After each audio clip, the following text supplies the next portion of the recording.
వీళ్ళ కక్ష సాధింపుగా చేస్తూ ఉన్నారు. నేను అడుగుతున్నానండి, ఈ కూటమి ప్రభుత్వం వచ్చిన తర్వాత నా పైన 16 కేసులు పెట్టారు.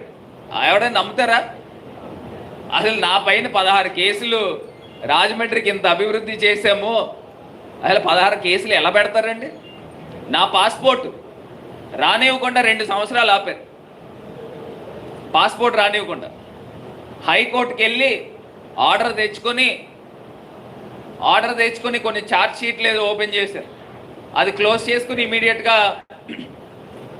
కోర్టు ఆదేశాలు ఇచ్చింది. అయినప్పటికీ కూడా కోర్టు ఇచ్చిన ఆదేశాలను కూడా బేఖాతరు చేస్తూ అక్కడ పోలీస్ డిపార్ట్మెంట్ ఇవ్వద్దని చెప్పేసి పాస్పోర్ట్ ఆఫీసర్కి ఒత్తిడి చేస్తున్నారు.